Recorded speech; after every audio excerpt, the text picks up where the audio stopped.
This is your spoiler warning right out of the gate. If you have yet to see the episode, please click off now, unless you simply don't care. With that said, let's discuss the Ghost Monument. I enjoyed this episode a lot. It was nothing groundbreaking, but it just felt like a solid episode of Doctor Who where our characters got forced on this little, somewhat dangerous adventure that was thoroughly entertaining. It was what I wanted to see after last week's more grounded approach at an introduction. And my God, do I love this intro. It just looks so beautiful, and I love so much about it. I love the way that it opens. It has this very intriguing quality that can't help but draw me in, and I love the way the shapes call back to classic Doctor Who intros, and I really like the way that it ends where it looks like the space is just being twisted apart.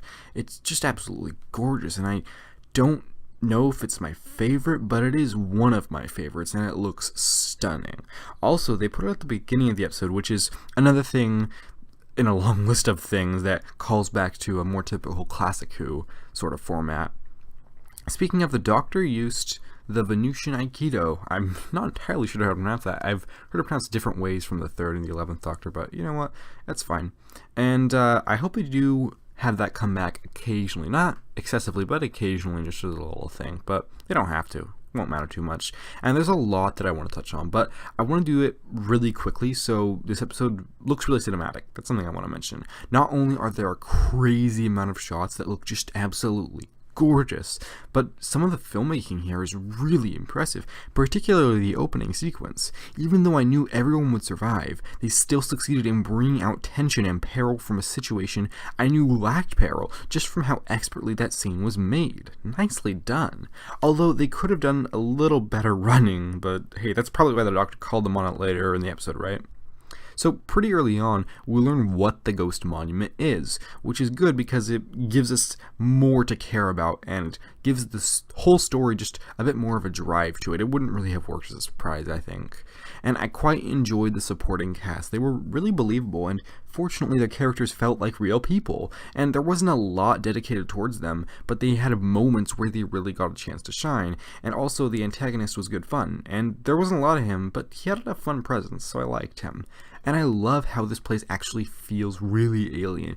Even though we have these humans playing these characters, they feel alien. Even their names feel alien. When they discuss the money and they try to compare different kinds of money to get the Doctor to understand how much money is at stake, but we don't know those terms that they're using, and neither does the Doctor, and that added to the alienness of the situation. And I've recently seen episodes of Classic Who where aliens will refer to something and then they'll say, oh, it's about 24 hours until the operation is complete, and they'll say 24 Earth hours, and you know that the only reason that they're saying that is for the audience's benefit, but I far prefer this approach.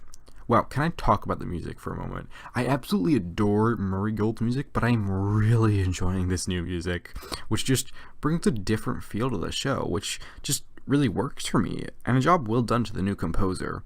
I'm still really enjoying the 13th Doctor. She's just a lot of fun, and as I said before, she feels like the Doctor. It's only 2 episodes in, so I don't completely feel like I know exactly how this Doctor will end up being super distinctive from the others, but I can't wait to see what else Jodie brings to the part. And I also think the Doctor is given a lot of great lines, and I keep finding myself thinking that this is the Doctor. Also, what she does with the cigar is pretty clever. I enjoyed that. In terms of our companions, they're still good. There's a brief moment when they're all talking about the Doctor when she isn't around, and that's an interesting little scene, which worked quite nicely. I still really enjoy Graham. He's just good fun, and I love that he wears the shades. That definitely made me laugh. And Yaz doesn't get a ton to do, but she has a moment or two where she does have a room to shine, and she has room for growth too. And Ryan is working well. He's believable and feels real, bar one really misplaced scene where he says that he has played Call of Duty and then attempts to shoot the robots. Yeah, that scene really fell flat for me, and it just feels misplaced, and it felt like a gag that just didn't work at all.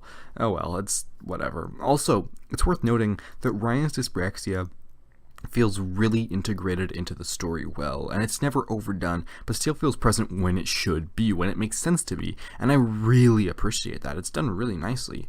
Discovering what happened on this planet was really interesting, and the way that the scientists were manipulated into doing these horrible things is fascinating, and it is odd that this is because of the Stenza.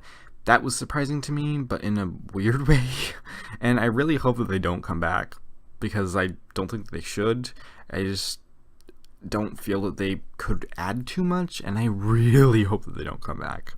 Oh, also the rags were integrated pretty well into the episode. I enjoyed how they were dormant in the background and then came out to the attack at night. They were appropriately set up, and weirdly, they can talk, which is weird, and they do mention something about a timeless child to the Doctor, and I suspect that this is not a season story arc, as I initially considered, but rather is setting up for stuff further down the line in Chris Chibnall's era.